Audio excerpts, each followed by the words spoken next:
Welcome back guys to the channel. और आज हम स्टार्ट करने जा रहे हैं एक बहुत ही इंपॉर्टेंट चैप्टर आपके एनसीईआरटी क्लास 12 का पार्ट वन का पहला chapter electric charge and field. इसको हम इलेक्ट्रोस्टैटिक्स भी कहते हैं। इस चैप्टर के अंदर हम जो टॉपिक्स देखने वाले हैं, सबसे पहला टॉपिक हम देखेंगे इलेक्ट्रिक चार्ज आखिर क्या होता है।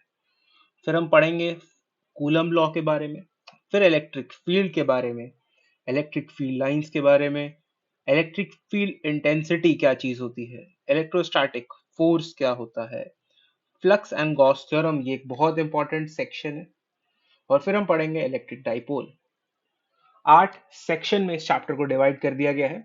हम बिना टाइम वेस्ट करते हुए सबसे पहले सेक्शन की तरफ बढ़ते हैं, जिसका नाम है electric charge.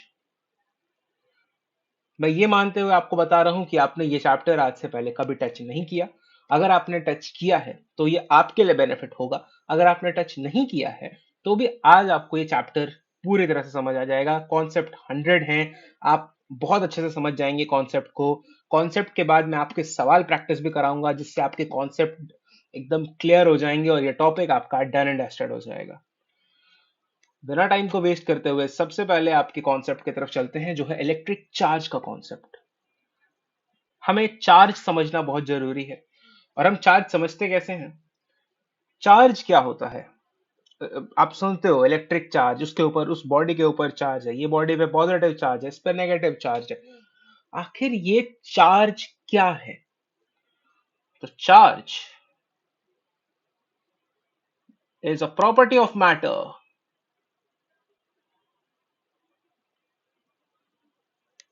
by which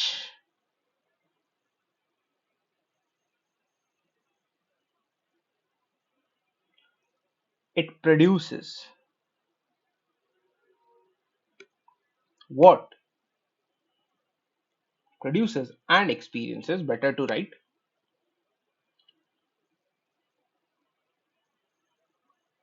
what? Electrical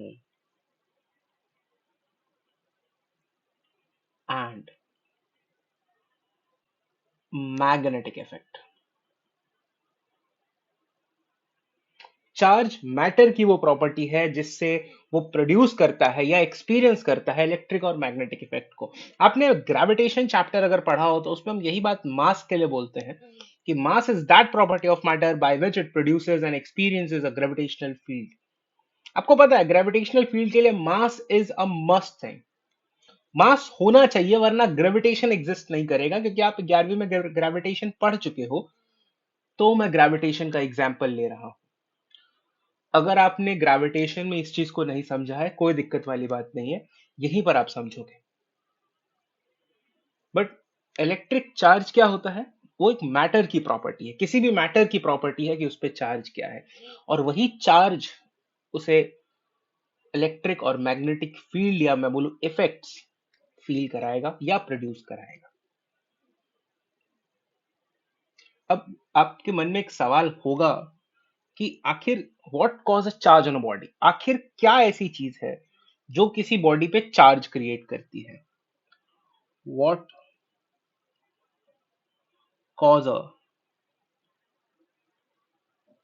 charge on body? आखिर किसी बॉडी पे क्या ऐसी चीज है भैया? ये मेरे मन का सवाल है, ये आपके मन में भी सवाल आना चाहिए। जब आप इलेक्ट्रिक चार्ज पढ़ते हैं, आपको पता चलता है ये एक मैटर की प्रॉपर्टी है। एक मैटर इससे एक्सपीरियंस करता है इलेक्ट्रिक और मैग्नेटिक इफेक्ट। सही बात है, आपने बता दिया। बट ऐसा क्या है जो किसी बॉडी पर चार्ज प्रोड्यूस करता है? तो वो क्या चीज है भाई साहब? उस चीज का नाम है इलेक्ट्रॉन। इलेक्ट्रॉन। आगे हम इलेक्ट्रॉन को ऐसे लिखेंगे, इलेक्ट्रॉन। सिंपल। क्या ये आंसर सही है? नहीं। मैं इसको कैसे लिखूंगा आप देखिए। आखिर क्या चीज है? तो electron is the correct answer, but उससे अच्छा आंसर क्या है? एक्सेस और deficiency of electron on the body causes the charge। बिल्कुल, ये बात तो क्लियर हो गई भैया कि हाँ किसी बॉडी पे चार्ज कैसे आएगा, इलेक्ट्रॉन के होने या ना होने से। नहीं नहीं, ऐसे समझ नहीं आ रहा है, ऐसे नहीं समझ आ रहा है। चलो थोड़ा सा एग्जाम्पल लेते हैं आपके केमिस्ट्री का। आपने पढ़ा mg? ये तो सभी पढ़ते हैं, ऐसे पढ़ा है। ये अभी क्या है, न्यूट्रल है, ये एक न्यूट्रल एटम है।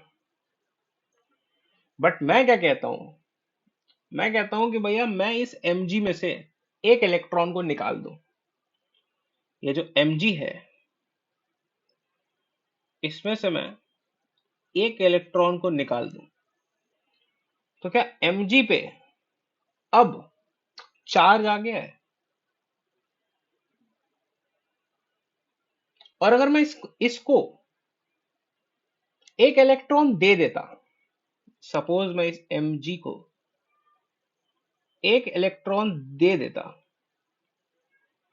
तो क्या इसके पास चार्ज ज्यादा हो जाता? तो क्या किसी बॉडी पे, किसी एटम पे, किसी पे भी, किसी सिस्टम पे भी कोई चार्ज का होना या ना होना, ज्यादा होना कम होना, ये किस पे डिपेंड करेगा? उस बॉडी पे इलेक्ट्रॉन के होने या ना होने पे।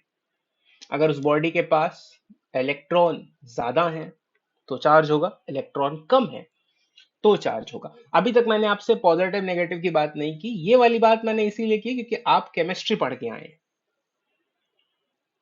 आप इतनी केमिस्ट्री जानते हैं क्योंकि ये 12th की बात है और ये केमिस्ट्री 11th की है, इतनी केमिस्ट्री आप जानते हैं, इसीलिए मैंने आपसे ये वाली बात की है। और मैं यहां पर पॉजिटिव नेगेटिव भी नहीं लिख रहा, मैं यहां पर सिर्फ लिख रहा हूं चार्ज्ड स्पीशीज। बिल्कुल। क्या ये बात क्लियर है क्या? ये बात क्लियर होना बहुत जरूरी है। आप जब चार्ज समझ जाएंगे, ये वाला फैक्टर आप समझ जाएंगे, मैं इसे क्वेश्चन से हटा के इसको एक पॉइंट बना दे रहा हूँ, नोट पॉइंट, ताकि ये आपके लिए इजी हो जाए। ये समझ लेना कि भैया किसी बॉडी पे अगर चार्ज है तो वो या तो एक्सेस ऑफ इलेक्ट्रॉन के कारण है या डेफिशिएंसी ऑफ इलेक्ट्रॉन के कारण है, बस ये बात जान जाना बहुत जरूरी है।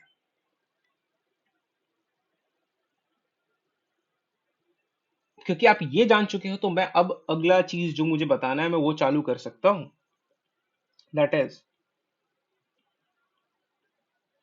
Types of charges.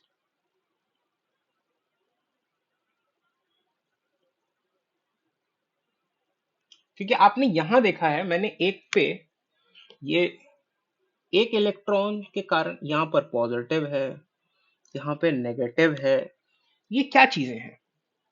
तो मैं आपको बता दूं कि sir charges are of two types. Charges दो प्रकार के हैं। पहला पॉजिटिव चार्ज है,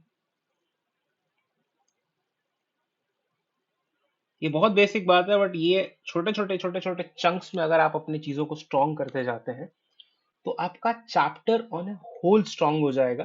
बट अगर आप छोटे छोटे चंक्स में लूप होल बनाते जाते हैं कि अरे ये तो आता है, ये तो आता है, ये तो आता है, आपको पता भी नहीं चलेगा और आपका चैप्टर खत्म हो जाएगा और आप वापस उसी स्टेट पे होगे कि अरे भाई मुझे तो ये भी नहीं आता, मुझे तो ये भी नहीं आता और मुझे तो ये भी नहीं आता। सो इट्स बेटर आप अपने चंक्स को ठीक करते जाएं ताकि आपका चैप्टर सही हो जाए। हमारा मेन एम चैप्टर सही करना, कॉन्सेप्ट सही करना, क्वेश्चन लगाना और अपने आप को इस चैप्टर के साथ स्ट्रॉन्ग बना लेना है नीट के एग्जाम के लिए। चले get back to the work. हम बात कर रहे हैं पॉजिटिव चार्ज की। चार्ज दो प्रकार के होते हैं, मैंने आपको बताया, पॉजिटिव और नेगेटिव। पॉजिटिव चार्ज क्या है और नेगेटिव चार्ज क्या है? किसी बॉडी पर अगर डेफिशिएंसी ऑफ इलेक्ट्रॉन है, किसी बॉडी पे अगर डेफिशिएंसी ऑफ इलेक्ट्रॉन है तो पॉजिटिव चार्ज देगा।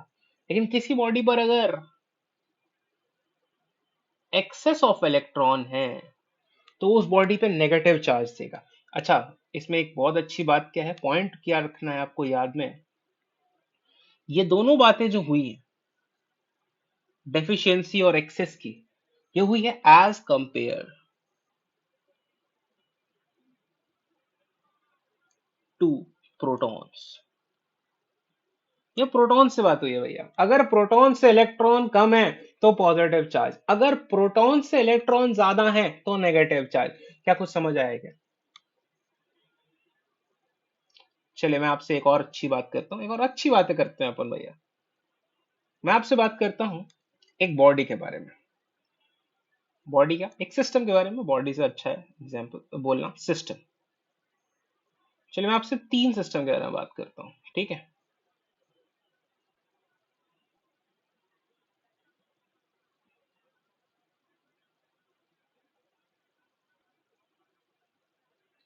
चलिए ये कैसा सिस्टम है आप देख के बता सकते हैं, राइट। इस सिस्टम पे कैसा चार्ज आने वाला है? कम ऑन, ये आप बता सकते हैं। नेगेटिव। इस पे बताइए। पॉजिटिव, क्योंकि सिर्फ प्लस प्लस दिख रहा है। लेकिन इस पे ये न्यूट्रल है, राइट। इस पे नेगेटिव क्यों है? क्योंकि आप बोलोगे प्योर नेगेटिव दिख रहा है। चलो मैं इसको और अच्छा कर देता हूं। मैं बोलता हूं ये लो, अब यहाँ एक प्लस है, और इसको और अच्छा कर देता हूं। मैं इस जगह एक माइनस दे देता हूं। चलो अब बताओ। क्योंकि ये लिखना होगा। ये भैया आपको लिखना होगा, क्योंकि यहां पर नेगेटिव इसलिए आया क्योंकि जो नंबर ऑफ इलेक्ट्रॉन्स हैं वो ज्यादा है नंबर ऑफ प्रोटॉन से। यहां पर नंबर ऑफ प्रोटॉन्स हैं वो ज्यादा है नंबर ऑफ इलेक्ट्रॉन्स से, लेकिन यहां न्यूट्रल है। तो इसका क्या मतलब है? इसका ये मतलब है कि जो चार्जेस हैं बैलेंस्ड है। क्या है चार्जेस? बैलेंस्ड है। ये एनसीईआरटी की बात है भैया। चार्जेस बैलेंस्ड है तो किसी न्यूट्रल बॉडी पे चार्जेस ऑलवेज बैलेंस्ड होते हैं। अरे हाँ कि ना?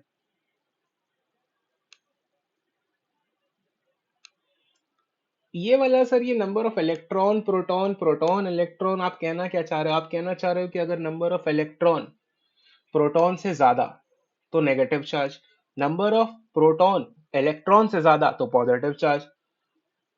तो न्यूट्रल बॉडी का मतलब है कि number of proton is equal to number of electron. क्या कुछ ऐसा कहना चाह रहे हो क्या? बिल्कुल ऐसा ही कहना चाह रहा हूँ। नहीं नहीं नहीं नहीं, कुछ ये तो ठीक है, ये समझ तो आ गया, बट थोड़ा और अच्छे से बता दो सर, तो थोड़ा मतलब मजा आ जाए। कुछ एग्जाम्पल बता दो। चलो ठीक है, अब अगर एग्जाम्पल बताना है तो चलिए चार्ज को समझते हैं। चार्ज को समझते हैं। चलिए चार्ज को समझते हैं। पहला एग्जाम्पल, दो एग्जाम्पल लूंगा और दो एग्जाम्पल में आपके चार्ज को समझा दूंगा उस पॉइंट से जो आप पढ़ के आए हैं। केमिस्ट्री में चलते हैं 11वीं की। ये सोडियम है। सोडियम पे चार्ज कुछ नहीं है अभी। तो क्या इसके पास प्रोटॉन, इलेक्ट्रॉन और न्यूट्रॉन का काउंट दे सकते हो क्या? क्या प्रोटॉन उतना जितना इसका एटॉमिक नंबर? क्या कोई चार्ज नहीं तो number of proton number of electron के बराबर। Neutron mass number minus atomic number, that is 23 minus 11, that is 12। ये किस पे चार्ज? ये चार्ज सोडियम न्यूट्रल एटम पे। लेकिन सॉरी, लेकिन अगर मैंने एक सोडियम ले आया, सोडियम प्लस, क्या मास नंबर चेंज हो जाएगा? क्या एटॉमिक नंबर चेंज हो जाएगा? क्या प्रोटॉन के नंबर चेंज होंगे? नहीं। तो क्या इलेक्ट्रॉन के नंबर चेंज होंगे? हाँ। 11 जितना इस पे चार्ज उतना माइनस इक्वल्स टू 10। क्या न्यूट्रॉन के नंबर अभी भी वही रहेंगे? 23 माइनस 11, दैट इज अगेन 12। ध्यान से देखो तो ये भी 11, ये भी 11, ये भी 12, ये भी 12। ये 11 है, ये 10 है, ये बॉडी न्यूट्रल है, इसी पे हमारा फोकस है। ये बॉडी न्यूट्रल, क्योंकि नंबर ऑफ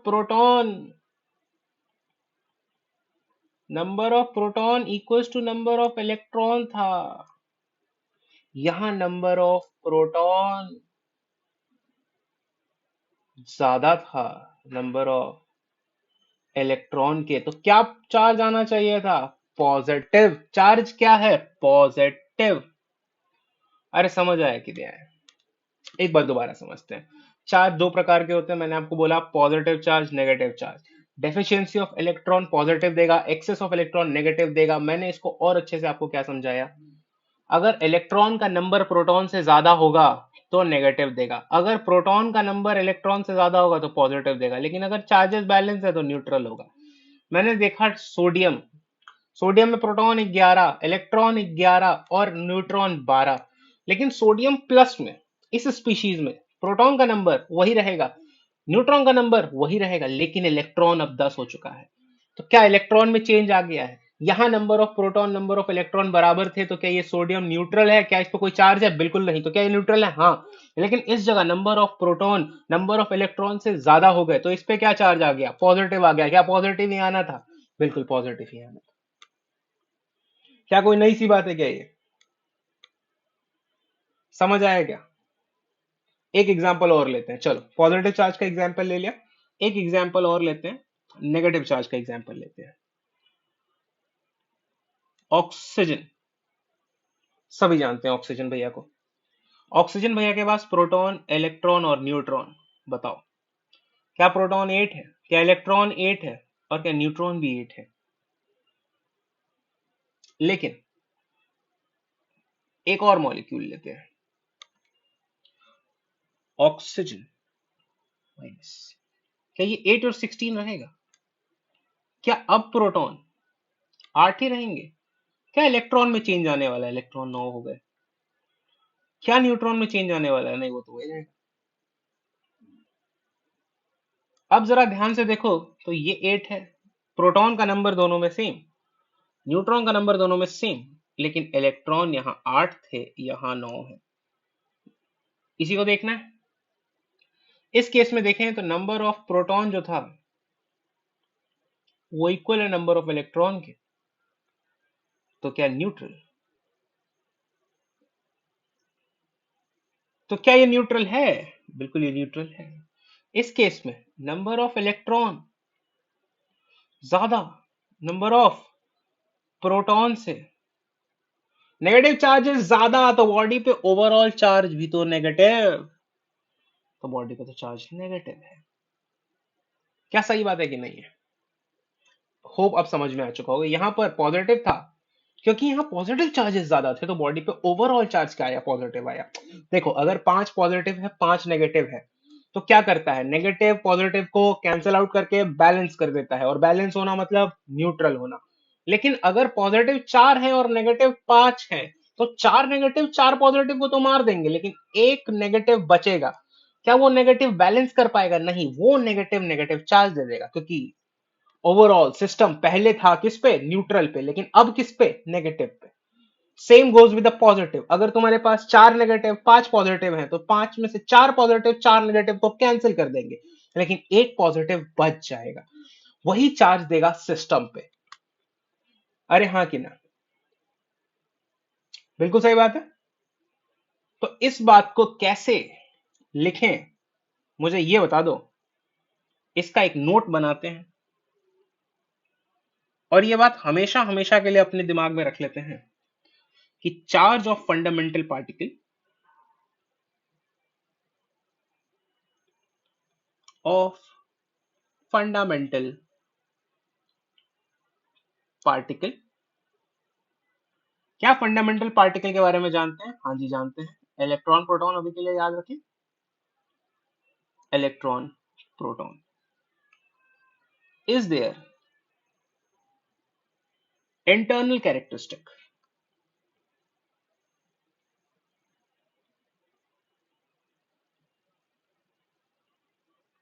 वाई। अच्छा, पहले इतना बात समझिए कि ये क्या लिखा है। ये लिखा है कि जो फंडामेंटल पार्टिकल है इलेक्ट्रॉन प्रोटॉन, उनका चार्ज जो है, जैसे इलेक्ट्रॉन पे मैंने बोला नेगेटिव चार्ज है, प्रोटॉन पे मैंने बोला पॉजिटिव चार्ज है, तो ये मैं क्यों बोल पा रहा हूँ, क्योंकि ये उनका इंटरनल फीचर है। आप सभी को पता है कि इलेक्ट्रॉन नेगेटिवली चार्ज्ड है, प्रोटॉन पॉजिटिवली चार्ज्ड है। मैं प्रोटॉन के अंदर नहीं जा सकता, मैं इलेक्ट्रॉन के अंदर नहीं जा सकता, इसीलिए मैंने इन्हें फंडामेंटल पार्टिकल अभी के लिए बोला है। सही बात है। While charge on, charge on the body, charge on the body depends on what? On the number of protons and electrons inside the body.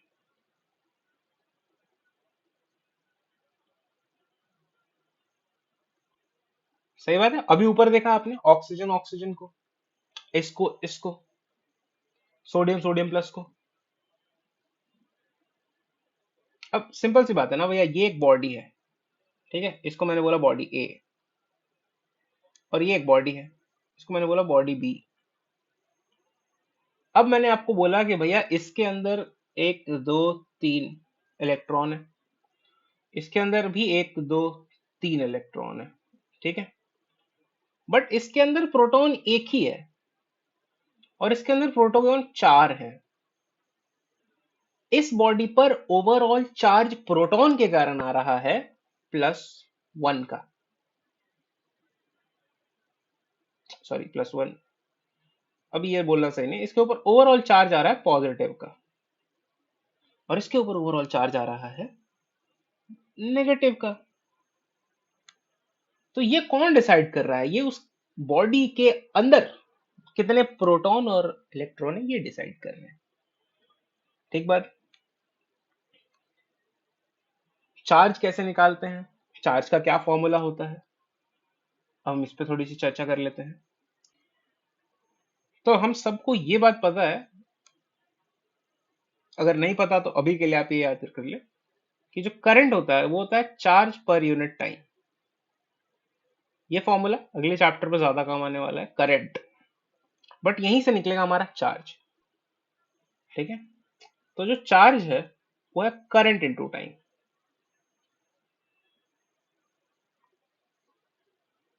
ठीक बात, इसको चार्ज बोलते हैं। चार्ज, चार्ज को आप क्यू से डिनोट करोगे। तो अगर मैं चलूं एम टाइम करंट का एम्पियर, टाइम का सेकंड, ये दोनों मिलके मुझे देता है कूलम।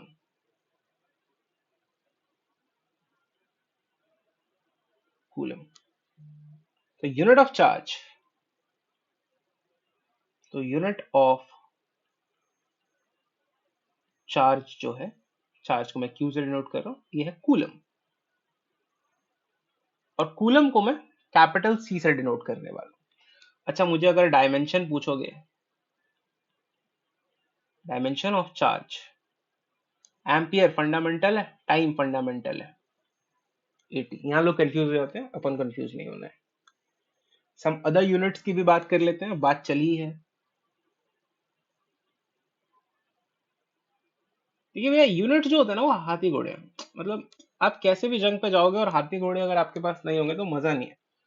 आपको ये वाला पार्ट खुद से स्ट्रॉन्ग करना होगा। 1 coulomb is equal to 3 into 10 raised to power 9 stat coulomb. Stat coulomb कब, जब चार्ज इज एट रेस्ट। ठीक है, एक और है फैराडे। फैराडे जो है वो प्रैक्टिकल यूनिट है, बहुत बड़ी यूनिट है, इसका मतलब होता है 96500 कूलम, 96,500 कूलम। और एक और है 1 एब्सोल्यूट कूलम, इसका मतलब होता है 10 कूलम। ये भैया यूनिट वाली बातें हैं, यूनिट आपको याद करनी पड़ेगी। आपका साथ कोई कॉन्सेप्ट में दे सकता है, फॉर्मूला करने में दे सकता है, सवाल बनाने में दे सकता है, बट ये वाला जो सेक्शन है ये सेक्शन आपका है, आपको कुछ चीजें याद करनी पड़ेंगी, उससे आप भाग नहीं सकते हैं, राइट। आप ये यूनिट्स याद करें, क्योंकि इसके बिना नहीं होगा। क्वेश्चन में जब आएगा तो क्वेश्चन में मैं आपका साथ नहीं दे पाऊंगा अगर आप इसे याद नहीं करते हो, राइट। चलो, अब मैं एक बहुत इंपॉर्टेंट बात आपको बताने जा रहा हूं, मैं एक टेबल बनाने जा रहा हूं। मैं उम्मीद करूंगा कि ये टेबल आप याद करें, क्योंकि अगर ये टेबल आपने याद कर लिया तो आपका काम बहुत इजी हो जाने वाला है, सिर्फ इस चैप्टर में नहीं, आने वाले बहुत से चैप्टर में। ये ये बेसिक है, मतलब आपको पता होना चाहिए। ये अगर आपको पता नहीं है तो आप क्या कर रहे हो, ये आपको पता होना चाहिए। इसके बगैर काम नहीं चलता, एकदम सही नहीं चलता। और ऐसा नहीं है कि आपको मतलब कुछ भी याद करा रहे हैं, आपको वही याद करा रहे हैं जिसकी आपको नीड है, और वैसा ही याद कराएंगे जो आपको क्वेश्चन में पूछता है। लाइक मैं आपसे बात करूंगा एक मास पे और एक चार्ज पे, सही बात है। इधर मैं लिख रहा हूं पार्टिकल्स। मान लीजिए मैंने पहला पार्टिकल लिखा है इलेक्ट्रॉन। याद करें, मैं इलेक्ट्रॉन को ऐसे दिखाने वाला हूं, आगे बार बार मैं पूरा नहीं लिखूंगा। प्रोटॉन को मैं ऐसे दिखाने वाला हूं, न्यूट्रॉन को मैं सिंपल एन से दिखाने वाला हूं। ये आपको याद होना चाहिए।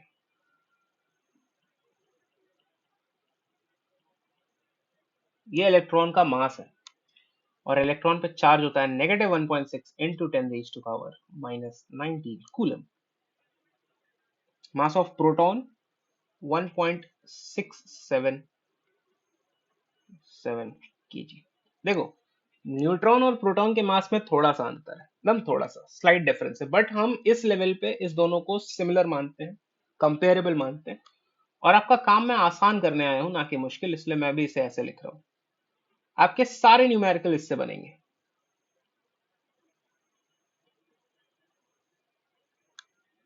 हाँ, तो चार्ज न्यूट्रॉन पे कितना है? 0, क्योंकि बॉडी न्यूट्रल है। ये भैया MTR है, ये आपको याद करना होगा। MTR मतलब समझते हैं? मस्ट टू रिमेंबर, वरना मुझे तो रट लो। खुद ही बोल रहा है कि भैया रट लो, वरना दिक्कत है। ठीक बात है। अब हम जो स्टार्ट करने जा रहे हैं उसे कहते हैं प्रॉपर्टीज ऑफ चार्ज। ये जो मैंने आपको बताया अभी तक, ये सिर्फ चार्ज के बारे में बताया है। ठीक है, कि चार्ज क्या होता है, चार्ज क्या है, चार्ज एक मैटर की प्रॉपर्टी है जिससे वो इलेक्ट्रिक मैग्नेटिक इफेक्ट को फील करेगा। क्या है जो बॉडी पे चार्ज कॉज करेंगी, मतलब इलेक्ट्रॉन की डेफिशिएंसी या एक्सेसनेस होना।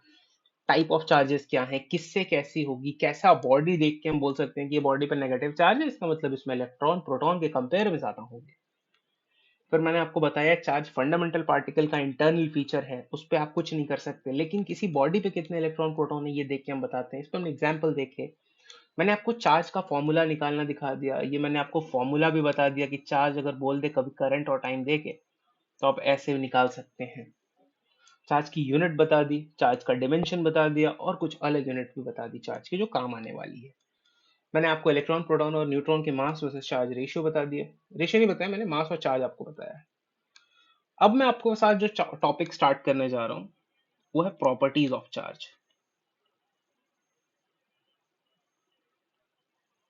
कि चार्ज अगर मैंने बोला, इसको मैंने बोला है मैटर की, मैटर की प्रॉपर्टी है, मैटर से एसोसिएटेड है, इसके कारण वो इलेक्ट्रिक मैग्नेटिक फील्ड लेगा। बट ऐसा क्या है चार्जेस में? क्या भैया क्या, कुछ खास बताओ, ये तो ठीक है। तो मैं स्टार्ट करने जा रहा हूँ। पहली जो प्रॉपर्टी है वो है like charges repel,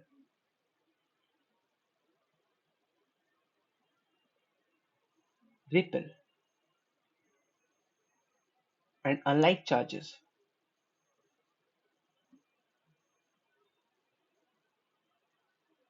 attracts. each other. मतलब क्या? Positive positive repel, negative negative repel, positive negative attract. ये वो प्रॉपर्टी है जो आप बचपन से पढ़ते आ रहे हो, इसमें बहुत दिमाग लगाने वाली बात भी नहीं थी। चलिए दूसरा, charges are additive in nature, ये आपको पता होना चाहिए। एडिटिव, क्यों बोला मैंने एडिटिव इन नेचर? मैं चार्ज को जोड़ सकता हूं, चार्ज एल्जेब्रिकली एडिटिव है। नहीं समझ आया? नहीं समझ आया? कोई दिक्कत वाली बात नहीं है, कोई दिक्कत वाली बात नहीं है। कैसे समझे? अभी बताता हूं। ये एक बॉडी है, हो जा सर्कल। इस बॉडी पे मैंने बोला 4 कूलम चार्ज है, 6 कूलम चार्ज है और -2 कूलम चार्ज है। मैंने आपसे बोल दिया कि भैया मुझे ये बता दो कि क्यू बॉडी, नेट बॉडी कितना, नेट चार्ज बॉडी पे कितना है। तो आप कैसे बोलोगे? आप ऐड करो ना भैया, +4 coulomb +6 coulomb -2 coulomb, 8 coulomb positive का। बिल्कुल सही जवाब है। तो charges are additive in nature. मैं काम कर देता हूँ, ये वाला काम कर देता हूँ ताकि आपको समझ आ जाए और थोड़े नोट्स अच्छे बन जाए आपके। चलिए तीसरा, तीसरा जो है वो चार्ज कंजर्वेशन के बारे में बात है कि charge can neither be created nor be destroyed.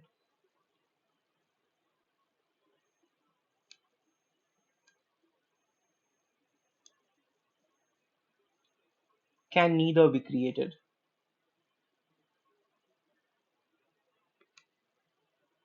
nor can be destroyed।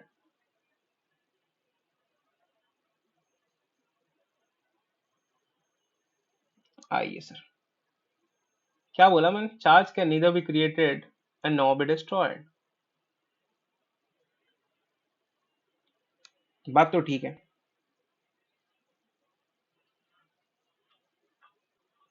But इसके लिए आपको नोट करना होगा एक बात कि जब आप आगे पढ़ेंगे न्यूक्लियर फिजिक्स तो वहां बोलोगे कि मास्टर ने बताया नहीं, बट मास्टर ने तो बताया हुआ है। एक पेयर प्रोडक्शन और पेयर एनिलेशन। पेयर प्रोडक्शन, पहले पेयर प्रोडक्शन देख लो। पेयर प्रोडक्शन क्या कहता है? एक गामा रे है, इस गामा रे को, ये गामा रे अभी के लिए याद रखो कि एक इलेक्ट्रॉन और एक पॉजिट्रॉन, इसको पॉजिट्रॉन बोलते हैं,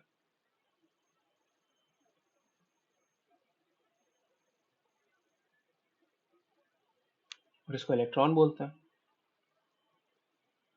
ठीक बात है। मजे की बात क्या है, ये तो न्यूट्रल था, इसने चार्ज कैसे दे दिया? है ना? ऐसा कैसे हो रहा है? याद रखने वाली बात क्या है कि भैया गामा रे जो है वो ईएम वेव है। अब आगे बढ़ेंगे ईएम वेव के बारे में। EM wave can never acquire क्या? चार्ज। और here reactant and product both are neutral. अगर आप देखो तो इस जगह पे पेयर प्रोडक्शन के केस में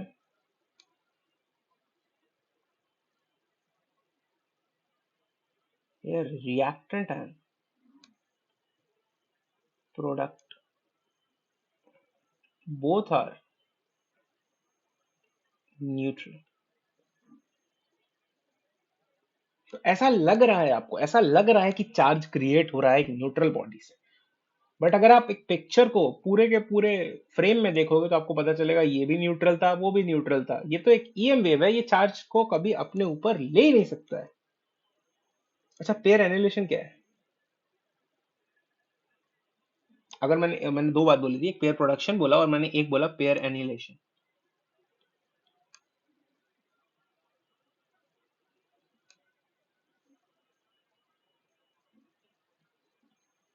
बस कुछ नहीं, कुछ नहीं, कुछ नहीं है, बहुत सिंपल सी बात है, ये सारी बातें न्यूक्लियर फिजिक्स की हैं, आगे आएंगी।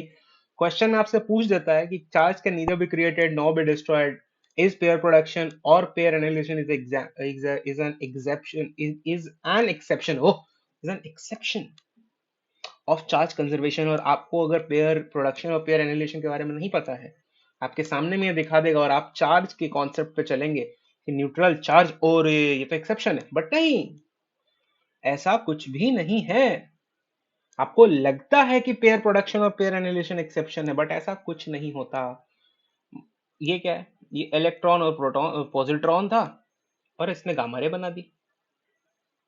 अब मैं वही बात आज वापस से बोल रहा हूं कि ये जो रे है, they can never carry a charge,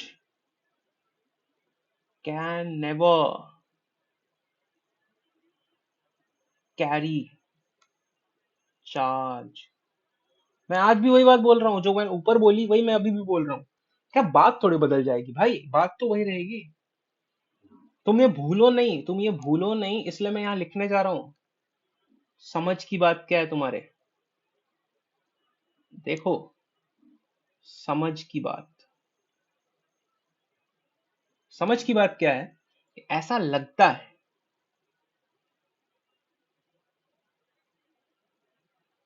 ऐसा लगता है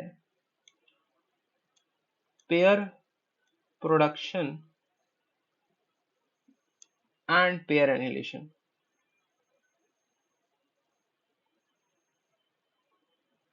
ऐसा लगता है pair production and pair annihilation exception है,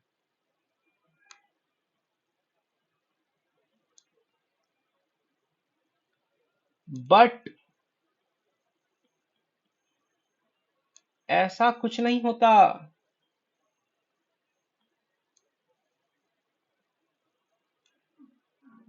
ये मैं याद करने के लिए बोल रहा हूँ, ये याद करना, ये क्वेश्चन आएगा और तुम गलत करोगे, फिर तुम याद करोगे कि अरे हाँ यार, ये तो बहुत अच्छे से बताया गया था और फिर मैंने गलती कर दी। एक और प्रॉपर्टी है, उसको पढ़ लेते हैं पहले, फिर सवाल करते हैं। सवाल तो करना ही है सर, सवाल कैसे नहीं करेंगे। बिना सवाल के ना फिजिक्स पढ़ने का कोई मजा वजा नहीं है, एकदम बोरिंग हो जाती है। बिना सवाल के सिर्फ कॉन्सेप्ट पढ़ो, कॉन्सेप्ट पढ़ो, कॉन्सेप्ट पढ़ो। लेकिन क्या करोगे, आजकल जो क्वेश्चन का टाइप है, आप जब बैटिंग कर रहे हो ना, तो आपको बॉलर के हिसाब से चेंज होना होता है। आप अपने बैटिंग स्टाइल, आपका बैटिंग स्टाइल हो सकता है ब्रूटल हो, रेडिकल हो, बैलेंस्ड हो, बट आप वैसे नहीं चल सकते इन ऑल गेम। अब अगर आपके सामने शोएब अख्तर बॉल फेंकेगा, आपको बैलेंस होना होगा, बट कोई स्पिनर करेगा तो सिनेरियो चेंज हो जाएगा, ऊपर से पिच टू पिच डिफर करेगा। अभी का जो समय है उसमें कॉन्सेप्ट भी पूछे जा रहे हैं, थियोरेटिकल क्वेश्चन भी आ रहे हैं, और अगर प्रोपोर्शनेट की बात करें तो एक अच्छे खासे प्रोपोर्शनेट पे आ रहे हैं, सिर्फ न्यूमेरिकल करने से नहीं होगा। आपको फील गुड हो जाए न्यूमेरिकल करके, आप इसलिए यहाँ नहीं आए हो, आपका एग्जाम निकलना चाहिए, आप इसलिए आए हो। ठीक है, get back to the work, बहुत बातें होंगी। चौथी जो प्रॉपर्टी है वो है कि charges are quantised in nature. ये क्या बात है सर, ये तो कुछ अलग ही बोल दिया आपने। हालांकि आप पढ़ के आए हो, टेंथ में आप ये पढ़ते हो, इलेक्ट्रिक करंट वाले चैप्टर में थोड़ी बहुत चीजें आ जाती है, बट मैंने आपको पहले ही बोला था, मैं तो मान रहा हूँ कि आप कुछ नहीं जानते हो, तो मैं आपको बता रहा हूँ कि जो चार्ज होगा वो क्वांटाइज्ड होगा। क्वांटाइज क्या है, हमेशा क्वांटा में चलता है। ये जो है, ये एन, ये ई, इसको तो आप जानते हो, अब इससे तो जान पहचान हो ही चुकी है। ये चार्ज है सर। एन और ई क्या है, ई के बारे में भी आप जानते हो, चार्ज ऑफ इलेक्ट्रॉन है। और ये आप पहले याद करके आए हो, याद करो, मैंने बक्सा बनाया था, एक बक्से में मैंने लिखा है कि एक इलेक्ट्रॉन का जो चार्ज है वो 1.6 इंटू 10⁻⁻⁹ कूलम है। इस चार्ज का मैंने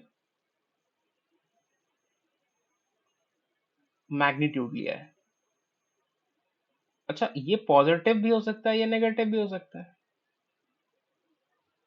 अब ध्यान देने वाली बात है, अगर एक इलेक्ट्रॉन चला जाता है, मैं आपको एकदम वही भाषा में लिख रहा हूं जो भाषा मुझे समझ में आती है, कि इफ इलेक्ट्रॉन चला जाता है तो बॉडी पे पॉजिटिव चार्ज, इफ इलेक्ट्रॉन आ जाता है तो बॉडी पे नेगेटिव। बिल्कुल सही वाली बात है। एन क्या है? एन पॉजिटिव इंटीजर है।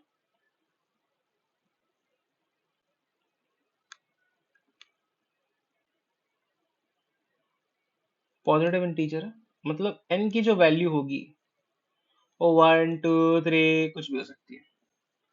पर ये बात मुझे आप बताओ कि ये जो आपने लिखा है इसका क्या फंडा है?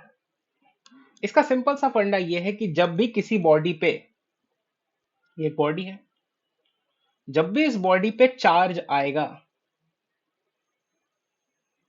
तो वो कभी भी ना 1.5, 1/2, 2.5, 3.5, 4.5, 9/2, 7/1, 7/1 तो आएगा, 7/2, मतलब चार्ज कभी भी फ्रैक्शन में नहीं आएगा, चार्ज हमेशा क्वांटाइज होके आएगा। और जब क्वांटाइज्ड होगा तो कैसे होगा? किसी भी बॉडी पे मैंने बोला था चार्ज होना मतलब इलेक्ट्रॉन की होना, ज्यादा होना, एक्सेस होना या कम होना। तो चार्ज के फैक्टर में इलेक्ट्रॉन का चार्ज तो रहेगा।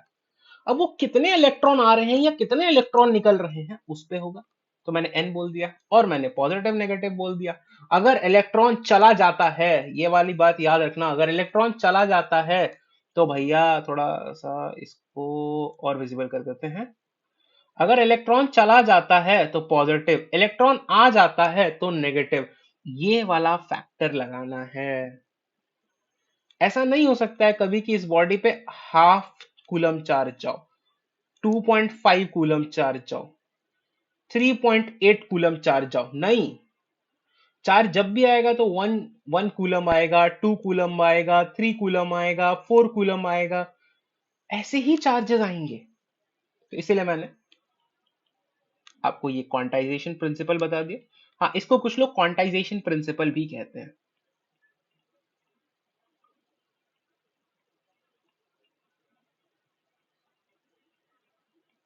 Quantization principle. क्या हमने प्रॉपर्टीज ऑफ चार्जेस देख ली? क्या इस पे सवाल करा दें? बताओ। चलो करते हैं, या थोड़े और कॉन्सेप्ट बता दो अभी।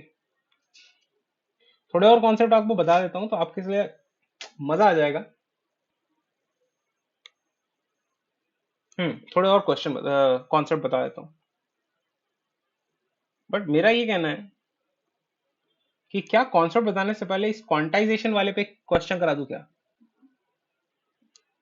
हम्म चलो क्वेश्चन करा ही देता हूँ यार। ऐसा नहीं लगना चाहिए कि यार भगा दिया, समझाया नहीं। तो मैं आपसे सवाल करता हूँ कि हाउ मेनी, ऐसे सवाल आएंगे मैं बता रहा हूँ। How many electron should leave a body to create a charge of +2 coulomb on body? अच्छा, क्या क्वेश्चन वैलिड है क्या? बिल्कुल वैलिड वाली बात है, क्योंकि मैंने बोला कि कितने इलेक्ट्रॉन लीव करने हैं, तो इलेक्ट्रॉन को जाना है, अगर जाना है तो पॉजिटिव चार्ज ही होगा। तो लिखो ना भैया, क्यू की वैल्यू आपने 2 कूलम बोली है प्लस में, तो मैं तो भैया एन ई लगाता हूँ, q equals to n e. अब q equals to n e लगाने में मुझे कितना निकालना है? नंबर पूछा आपने, एन निकालना है।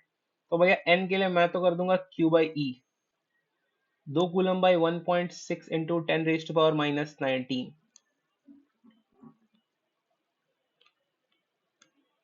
बिल्कुल। तो मतलब बहुत सिंपल सी बात है, ये ऊपर चला जाएगा तो ये 20 हो जाएगा। 4 बार में, 5 बार में, 5/4 into 10⁻⁻19 coulomb is my answer. बिल्कुल कूलम आएगा। हाथी घोड़े नंबर्स होंगे, इतने नंबर। थोड़ी जगह जगह की क्राइसिस हो गई क्या? अभी बनाते हैं, अभी बनाते हैं, अभी बनाते हैं जगह, तो अभी बना देंगे। जगह में क्या है, इसको थोड़ा सा छोटा कर देते हैं। सही बात है। देखो भैया, जगह की क्राइसिस वाइसिस नहीं होनी चाहिए। क्यों नहीं होनी चाहिए? जगह तो बहुत है भाई।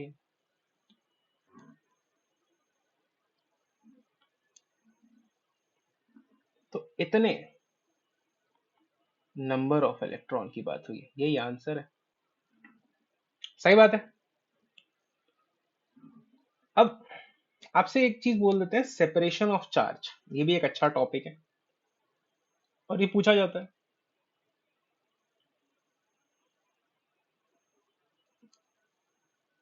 तो क्यों ना एक बार पहले कुछ कॉन्सेप्ट्स क्लियर कर लें और फिर हम लोग क्वेश्चन की तरफ बढ़े, तो मजा आ जाएगा। तो देखिए, मैं दो बात आपको बताऊंगा। पहला मैं बताऊंगा आपको फ्रिक्शन, और दूसरा पढ़ाऊंगा चार्जिंग बाय इंडक्शन। तो जो पहला है उसको देखते हैं, चार्जिंग बाय फ्रिक्शन क्या बात है। चार्जिंग बाय फ्रिक्शन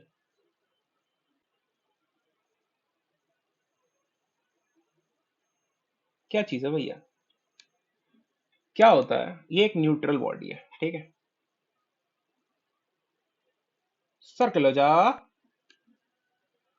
और ये एक न्यूट्रल बॉडी है, सर्कल हो जा। चलो हो गया। अब मैंने बोल दिया ये पॉजिटिव पॉजिटिव पॉजिटिव पॉजिटिव,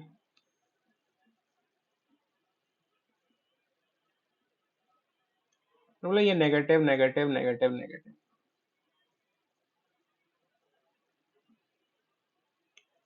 अब मैं क्या करूंगा, फ्रिक्शन यानी क्या करूंगा, मैं इन दोनों के बीच में रबिंग करूंगा। मैं रबिंग करूंगा।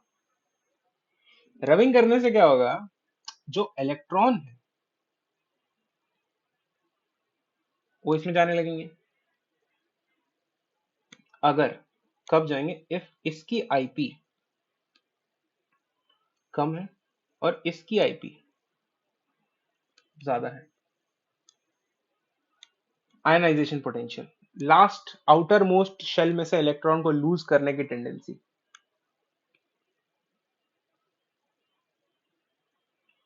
तो मेरा हुआ क्या, मेरा हुआ क्या, फिनोमेना लिखते हैं, फिनोमेना लिखते हैं bye rubbing. Mechanical energy convert हो गई किसमें, हीट एनर्जी में। अरे ये तो जानते ही हो ना कि energy can neither be created nor be destroyed, तो मैकेनिकल एनर्जी क्यों हीट एनर्जी में कन्वर्ट ही होना होगा। और ये जो हीट एनर्जी है, ये इसके कारण, इसमें आने के कारण ये काइनेटिक एनर्जी बन गई। काइनेटिक एनर्जी हो गया किसका, इलेक्ट्रॉन का। अब ये काइनेटिक एनर्जी के कारण क्या हुआ, इस काइनेटिक एनर्जी के कारण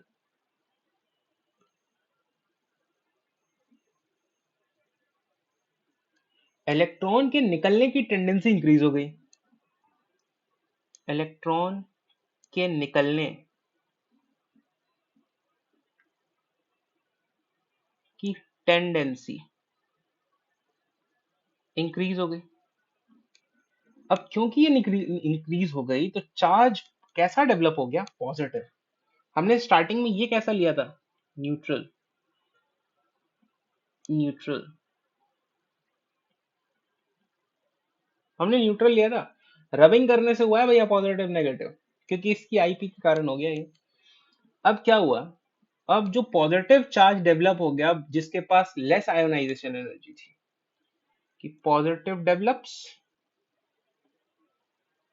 उसके पास आयोनाइजेशन एनर्जी कम थी, बांध के रखने की शक्ति कम थी, तो उसने अपना इलेक्ट्रॉन छोड़ दिया।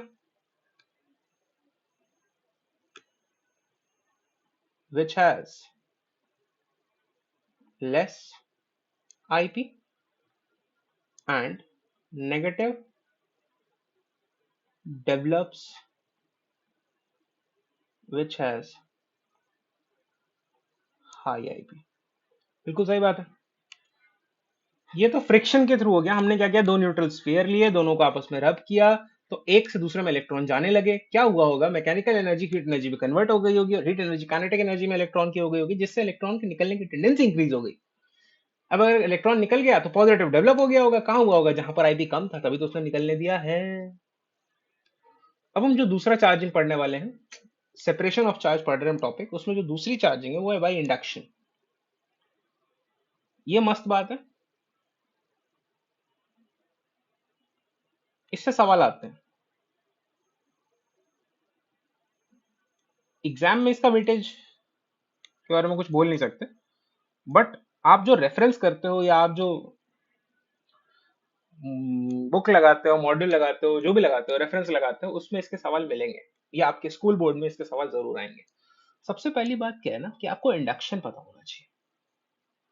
मतलब ये क्या चीज है भैया, इंडक्शन के बारे में लोग बहुत चीज नहीं जानते हैं, तो मैं आपको पहले इंडक्शन बता देता हूँ।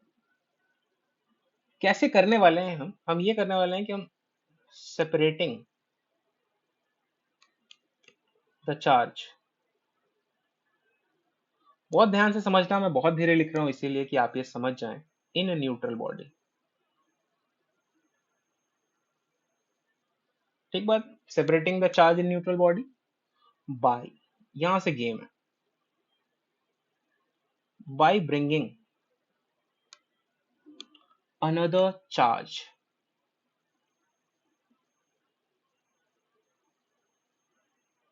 Charged body near it. मैंने क्या बोला, ब्रिंग। ब्रिंग का मतलब क्या है, note, body should not touch each other,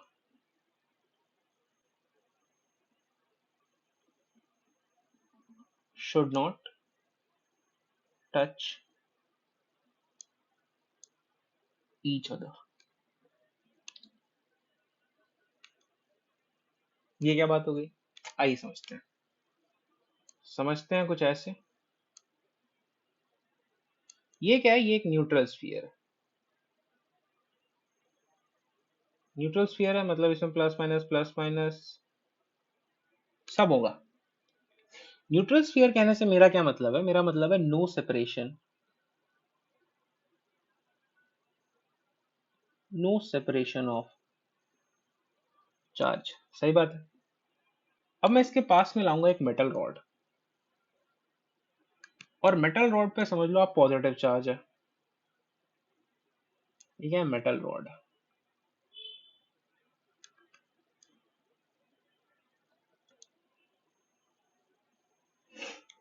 अब क्या होगा, जैसे ही ये आएगा ना, इन दोनों के बीच में अट्रैक्शन रिपल्शन फेनोमेना होगा। इन दोनों के बीच में अट्रैक्शन रिपल्शन स्टार्ट्स।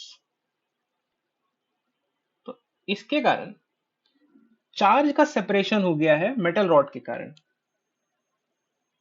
तो हम बोलेंगे separation of charge occurs due to metal rod. बिल्कुल सही वाली बात है, मेटल रॉड के कारण हुआ है, लेकिन अभी भी सिस्टम न्यूट्रल रहेगा। सिस्टम न्यूट्रल रहेगा।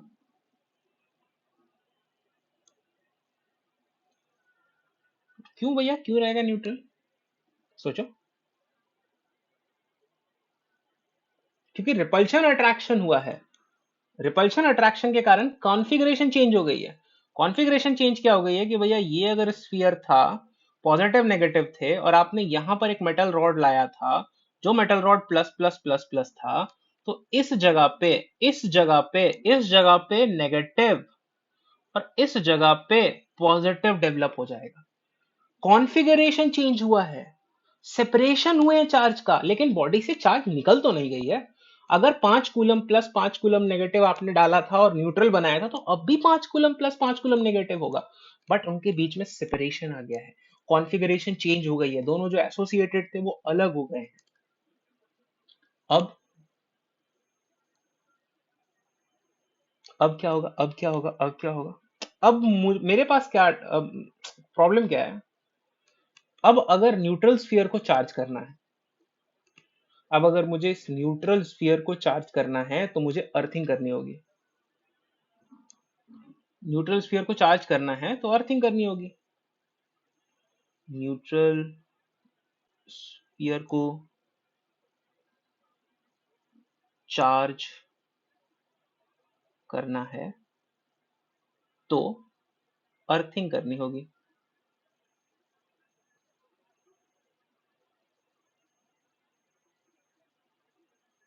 अर्थिंग करनी होगी, कर दें अर्थिंग? पूछोगे अर्थिंग क्या होता है, तो पहले अर्थिंग की समझ लेते हैं। अर्थिंग क्या होता है, आइए पहले अर्थिंग समझ लेते हैं, क्योंकि बिना अर्थिंग के इसको बताने में कोई मजा नहीं आएगा। आइए, बहुत सिंपल बात है, वैसे भी आगे बताना था, अभी जान लेते हैं अर्थिंग क्या चीज है। अर्थिंग का मतलब होता है connecting the body to earth, connecting the body to earth, earth से कनेक्ट कर दो। इस अर्थिंग के कारण क्या होगा? Due to this excess charge on body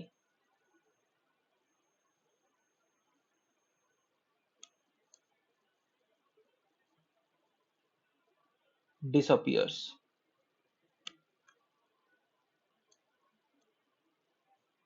ऐसा क्यों होता है? देखिए, आप अगला जो चैप्टर पढ़ेंगे वो पढ़ेंगे आप पोटेंशियल के बारे में। जब आप पोटेंशियल पढ़ेंगे तो आप समझेंगे कि किस तरह चार्ज फ्लो कर जाते हैं, इलेक्ट्रॉन्स फ्लो कर जाते हैं पोटेंशियल डिफरेंस में। इसीलिए अर्थ का जो पोटेंशियल है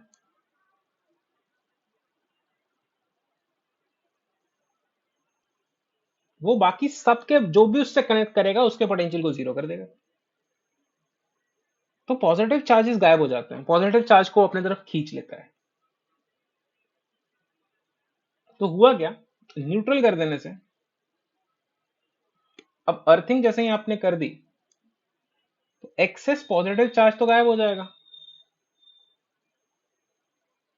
अब क्या होगा, अब सॉरी,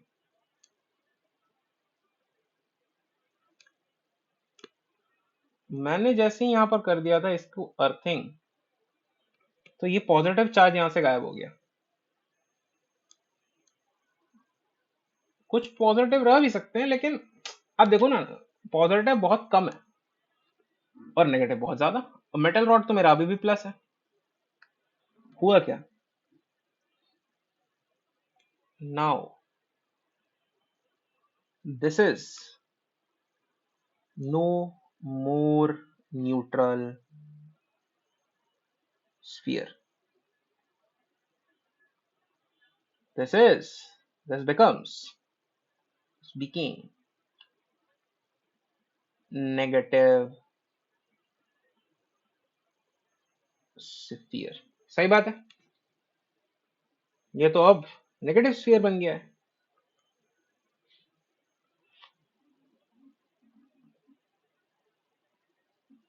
तो क्या इंडक्शन ने इस स्फीयर को नेगेटिव बनाया क्या?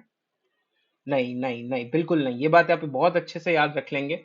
मैं इसको नोट करा के आपको लिखा दे रहा हूं। यहां पर आप गलती कर देंगे, यहां पर आप गलती इसलिए कर देंगे क्योंकि आप बोलेंगे इंडक्शन ने उसको चार्ज किया है। नहीं, induction is only for separation of charges, but not responsible for making the sphere charge।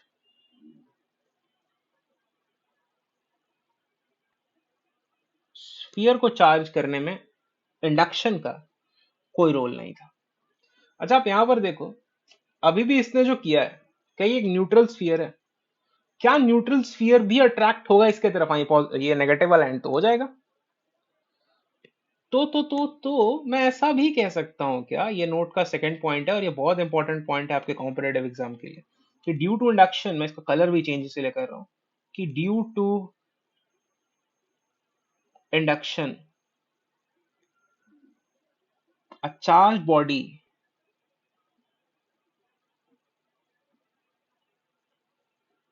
can attract a neutral body.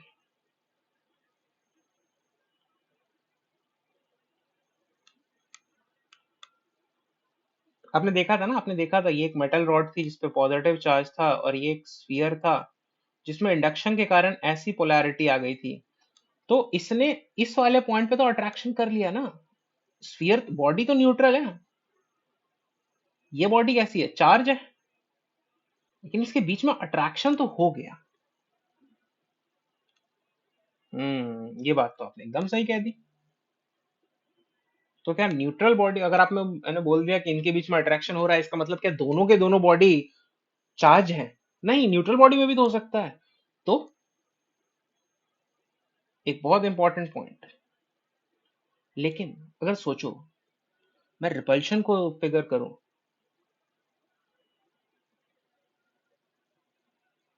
तो रिपल्शन तो श्योर चेक हो गया ना।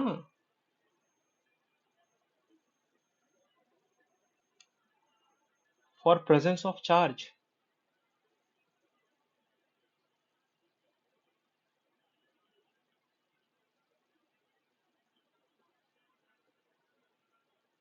अगर ये बॉडी पे पॉजिटिव पॉजिटिव चार्ज है और इस बॉडी पे पॉजिटिव पॉजिटिव चार्ज है, तो ये रिपेल ही करेगी। तो इसका मतलब है कि इस बॉडी पे, इन दोनों बॉडी पे चार्ज है। लेकिन अगर पॉजिटिव पॉजिटिव और एक न्यूट्रल है, तो भैया अट्रैक्शन हो जाएगा। तो repulsion is the sure check for presence of charge. आप देखो कितना बेहतरीन कॉन्सेप्ट निकल के आ रहा है। कहां से आ रहा है? क्योंकि आपने पढ़ा है अभी अभी। अब अगर आपने समझ लिया और आपने पढ़ लिया ना, तो आपके लिए ये सब चीजें बहुत बहुत सिंपल हो जाएंगी, एकदम हलवा हो जाएगा कि हाँ यार। पूछेगा which is the sure check for the presence of charge, आप बिना ऑप्शन पढ़े बोलोगे रिपल्शन, क्योंकि आपने समझ लिया, आपने इस इंडक्शन को इतने बेहतरीन ढंग से समझ लिया कि अब आपके लिए इसमें कोई दिक्कत वाली बात नहीं है, कोई झंझट वंझट नहीं है, आपका एकदम क्लियर हो चुका है कॉन्सेप्ट। ठीक बात है। अब देखो एक टॉपिक मेरे पास और बच रहा है, वो है रीडिस्ट्रीब्यूशन ऑफ चार्ज। मैं क्वेश्चन वो करा के कराऊं या वो सोच रहा हूं, तो मेरे हिसाब से, अच्छा अर्थिंग में मैं एक बात और ऐड कर देता हूं कि अर्थिंग आप क्यों करते हो, इसका एप्लीकेशन क्या है। कि भैया जैसे ही आप इसमें से निकाल देते हो ना, क्या कह रहे हैं, पॉजिटिव चार्जेस को, तो वायरिंग सिस्टम जो है वो अच्छा हो जाता है, अब आग लगने के चांसेस नहीं है। ठीक है, क्योंकि पोटेंशियल, जब मैं आपको पोटेंशियल समझाऊंगा और अर्थिंग समझाऊंगा तभी आपको ज्यादा समझ में आएगा। अभी के लिए आप ये बस दो बातें याद करें। पहली बात क्या है, connecting the body to earth को अर्थिंग कहते हैं, और इसके कारण एक्सेस चार्ज जो बॉडी का है वो डिसअपियर हो जाता है। अभी के लिए फिलहाल इतना काफी है, क्योंकि बिना पोटेंशियल के इसको समझाना है बहुत मतलब बनने वाली बात नहीं है, ये बेकार बात हो जाएगी। तो मैं आपको एक और टॉपिक बता देता हूँ, क्योंकि इसके बिना मजा नहीं आएगा, और ये टॉपिक बड़ा मस्त है। क्वेश्चन तो यहाँ से एकदम भर भर के आते हैं। टॉपिक का नाम है रीडिस्ट्रीब्यूशन ऑफ चार्ज, चार्ज का पुनः बंटवारा। क्यों बोला मैंने पुनः बंटवारा, वो भी मैं अभी आपको समझाऊंगा। अच्छा ये किसके लिए है? For a similar body, for only similar body. For only why similar body? क्योंकि अगर बॉडी सिमिलर नहीं है तो मुझे पोटेंशियल एनर्जी या पोटेंशियल समझना बहुत जरूरी है। लेकिन सिमिलर बॉडी का मतलब क्या हो गया, सेम रेडियाई। बस ये याद रखना कि आपको सेम रेडियाई में बात करनी है। सपोज ये है और ये है, ये दो बॉडी हैं, इन दोनों का रेडियस आर आर है, लेकिन इन दोनों पे चार्ज 2 कूलम है और इस पे चार्ज -6 कूलम है। तो मैं क्या करूंगा, मुझे बोला कि भैया जब मैं इन दोनों को पास लाऊंगा और फिर हटाऊंगा, ठीक बात है। अब मैंने क्या किया, इन दोनों को पास लाया तो एक सिस्टम बन गया, और वापस मैंने बोला कि इनको हटा दिया तो वापस से डिफरेंट हो गया। सपोज इसका नाम था P, इसका नाम था Q, ये हो गया P डैश, ये हो गया Q डैश। अब मुझे बता दो, अच्छा क्या रेडियस बदल जाएगा क्या? क्या रेडियस तो वही रहेगा। मुझे ये बता दो कि अब इन पे जो चार्ज होगा वो क्या होगा, इन पे डिस्ट्रीब्यूशन ऑफ चार्ज कैसा होगा। तो मैं बता रहा हूं, फॉर सिमिलर बॉडी आप याद कर लेंगे, हमेशा ऑन सिमिलर बॉडी ऑलवेज। अब मैंने अगर कुछ बोल दिया ऑलवेज ना, तो मतलब हो गया वो, ऑलवेज इक्वल डिस्ट्रीब्यूशन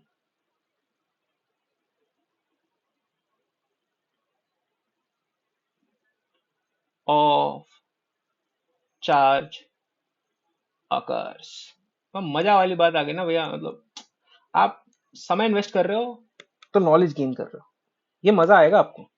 अब मैं बोलूंगा, मैं इन दोनों को ना कभी भी आइसोलेट बॉडी नहीं देखूंगा, मैं इन्हें बोलूंगा कि भैया मैं तो पहले करूंगा चार्ज ऑन सिस्टम। मैंने तो इन दोनों का एक सिस्टम बना दिया, ज्वाइन करने के बाद वाला सिस्टम है। अब मैं जोड़ दूंगा 2 कूलम प्लस माइनस 6 कूलम। भैया ये तो मतलब माइनस का 4 कूलम बन गया, तो मतलब सिस्टम पे चार्ज -4 कूलम है। बंटवारा कर दो, -2 -2 कूलम। बिल्कुल सही वाली बात है। आपने अगर ये फैक्टर याद कर लिया और ये याद कर लिया कि ये सिमिलर बॉडी के लिए लगेगा, तो आपने कर लिया। आपको मैं फील गुड कराने के लिए एक सवाल और कराऊंगा, वो जब तक नहीं हो यार मजा वजा नहीं आता है। मैंने बोला एक 2 कूलम की बॉडी है, एक 3 कूलम की बॉडी है और एक -4 कूलम की बॉडी है। रेडियस आर है, रेडियस आर है, रेडियस आर है।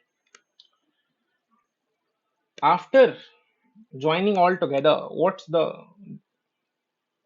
Charge on each body? तो मैंने बोल दिया भैया मतलब क्या होगा, फाइनल चार्ज तीनों बॉडी पे क्या होगा। सपोज ये बॉडी ए है, ये बॉडी बी है, ये बॉडी सी है। क्या होगा चार्ज ए बी सी पे after they are joint and detached simultaneously? तो जैसे ही मैं इन्हें ज्वाइन करूंगा तो मैं तो बोलूंगा एबीसी एक सिस्टम बन चुका है। मेरे लिए तो ये है, एबीसी एक सिस्टम बन जाएगा। और 2 coulomb plus 3 coulomb plus -4 coulomb मैं तो सिस्टम की तरह देखूंगा। 3 2 5, 5 में से एक गया तो एक, +1 कूलम सिस्टम का चार्ज है। अब आप बोलो कि भैया इसे वापस 3 सिस्टम का बंटवारा करना है, तो मैं बोलूंगा एक था, प्लस था, प्लस था, प्लस था, एक था, एक था, एक था। तो +1/3 कूलम, +1/3 कूलम और +1/3 कूलम ए बी और सी पे चार्ज हो जाएगा when they are touched and detached simultaneously. हमने बहुत अच्छे कॉन्सेप्ट्स पढ़े। हमने इलेक्ट्रिक चार्ज से स्टार्ट किया, मैंने पहले आपको बताया कि इस चैप्टर में हम क्या क्या सेक्शन देखने वाले हैं। हमने इलेक्ट्रिक चार्ज से स्टार्ट किया, हमने इलेक्ट्रिक चार्ज के बारे में पढ़ा, चार्ज की प्रॉपर्टीज देखी। फिर हम आ गए चार्ज निकालने पे, फिर हमने मास और चार्ज देखा, इलेक्ट्रॉन प्रोटॉन न्यूट्रॉन का। फिर हमने प्रॉपर्टीज ऑफ चार्ज पे बात की। फिर हमने एक इंपॉर्टेंट प्रॉपर्टी क्वांटाइजेशन के बारे में बात किया, एक सवाल किया उसको समझने के लिए। फिर मैंने आपको सेपरेशन ऑफ चार्ज बताया फ्रिक्शन और इंडक्शन के द्वारा। थोड़ा सा मैंने आपको इंडक्शन के बारे में कुछ अच्छे बेहतरीन नोट पॉइंट बताए। आपको बताया गया कि इंडक्शन के कारण एक न्यूट्रल बॉडी और एक चार्ज बॉडी भी अट्रैक्शन शो कर सकती है। तो अट्रैक्शन को हम कभी भी श्योर चेक नहीं बोल सकते हैं किसी बॉडी पे चार्ज होने या ना होने का। तो repulsion is a sure check for presence of charge. हमने इसको बहुत बेहतरीन ढंग से समझा भी। फिर हमने एक टॉपिक बढ़ा, redistribution of charge only in similar bodies, यानी जिसका रेडियस सेम हो, ऐसे बॉडीज में देखा, आइडेंटिकल बॉडीज में देखा और इस पे एक सवाल किया। अब let's get back to the question series. हम अब वापस से कुछ क्वेश्चन करने जा रहे हैं। आज हमने जिसको पढ़ा है उस चीज से रिलेटेड क्वेश्चन करेंगे, और उस चीज को कितना पक्के तरह से हम समझ चुके हैं इसको देखने जा रहे हैं। थोड़ा सा रिग्रेस करना चाहिए हमें क्वेश्चन प्रैक्टिस। चलिए, अब ऑब्जेक्ट में अक्वायर एन एक्सेस और deficiency of charge by hammering, गलत, हीटिंग गलत, शेकिंग गलत, रबिंग बिल्कुल, फ्रिक्शन से मैंने तो इसको पढ़ा है, फ्रिक्शन हो जाएगा। और अगर फ्रिक्शन होगा तो फ्रिक्शन के कारण बॉडी पे चार्ज डेवलप होते हैं, हमने ये देखा है, तो आंसर रबिंग है। When two bodies are rubbed against each other, they acquire equal and similar charge, equal and opposite charge, unequal and similar charge, unequal and opposite charge। भैया जब दो बॉडी को आपस में रब किया था, तो जितने इलेक्ट्रॉन इससे निकले, जितने इलेक्ट्रॉन इससे निकलेंगे और इसमें जाएंगे, सपोज इससे दो इलेक्ट्रॉन निकलेंगे और वो दो इलेक्ट्रॉन इस पे जाएंगे, तो इस पे पॉजिटिव टू, इस पे नेगेटिव टू, तो क्या equal and opposite charge develop हो रहा है? There are two type of electric charge, positive charge and negative charge. The property which differentiate the two type of charges, क्या field of charge? अरे नहीं, amount of charge बिल्कुल नहीं, strength of charge नहीं, polarity of charge बिल्कुल, एक positive है एक नेगेटिव है, आना जाना वाली बात है। क्या यार, क्या फालतू क्वेश्चन है। A cup of a cup contains 180 gram of water. Find the positive charge present in the cup of water. आइए चलिए इस सवाल को देखते हैं। 180 ग्राम ऑफ वाटर बोला है आपको। अच्छा, क्या आपको डेंसिटी ऑफ वाटर पता है? 1 ग्राम पर सेंटीमीटर क्यूब होता है, ये आपको पता होना चाहिए। सेंटीमीटर क्यूब को आप क्या बोल सकते हैं, ये भी आपको पता होना चाहिए, 1 ग्राम पर ml।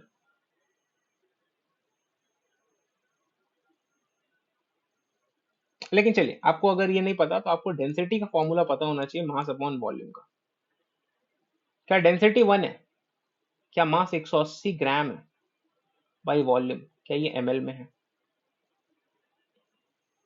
तो क्या वॉल्यूम 180 ml है?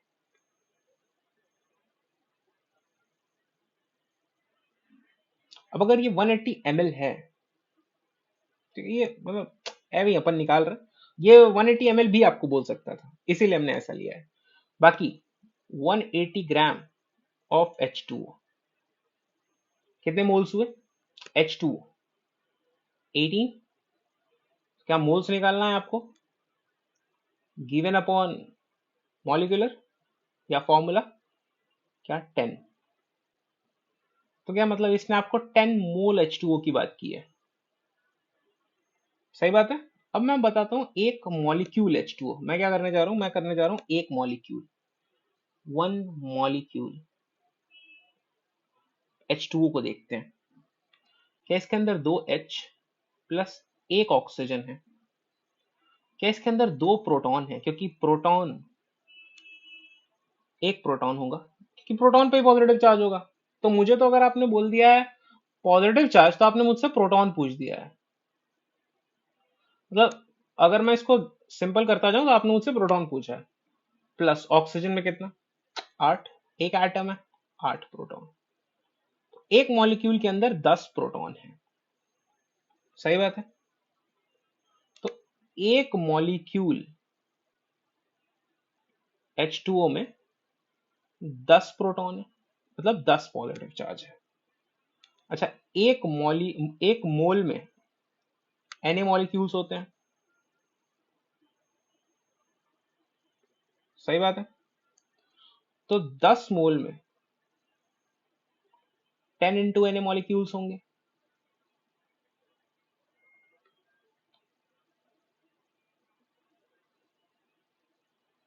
सही बात है। तो टोटल प्रोटॉन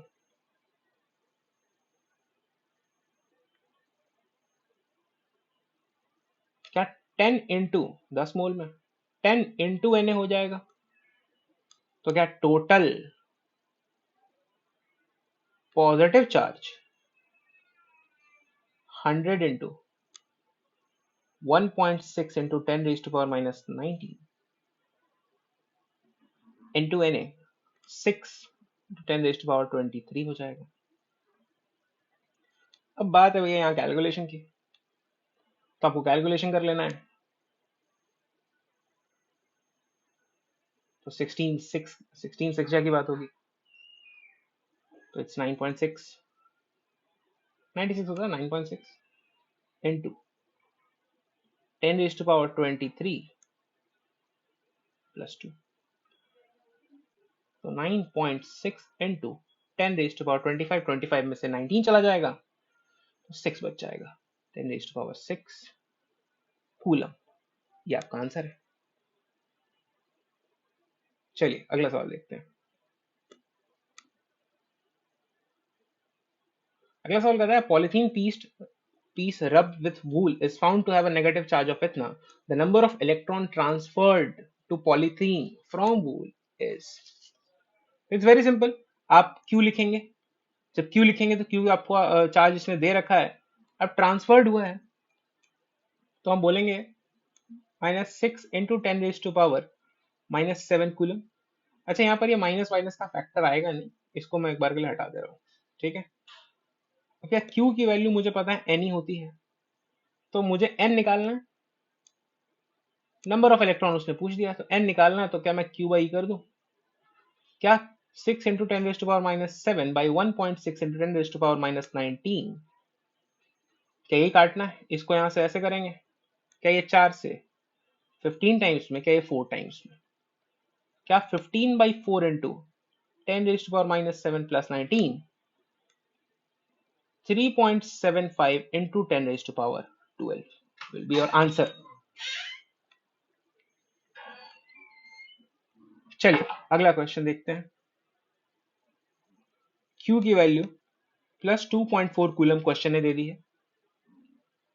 क्या Q की वैल्यू n होती है फॉर्मूले से, क्या n निकालना है तो क्या Q बाई कर देंगे, क्या 2.4 by 1.6 into 10 raise to power -19, ये ऊपर चला जाएगा, क्या 2.4 by 6 1.6 into 10 raise to power 19, यहाँ से यहाँ जाएगा, ये 6 से नहीं 4 से कटेगा 4 बार में, ये 6 बार में, ये 2 में, ये 3 में, क्या answer 1.5 into 10 raise to power 19 electrons. यहाँ पर भी मेरे हिसाब से हाँ इलेक्ट्रॉन था। देखिए अगर आपका कॉन्सेप्ट बहुत स्ट्रांग है तो आपके लिए चीजें बहुत इजी हो जाएंगी। चलिए कल हम स्टार्ट करेंगे कूलम लॉ से, आज जो पढ़ा है उसको हम लोग रिवाइज करके आएंगे। तब तक के लिए have a very pleasant day forward. Thank you.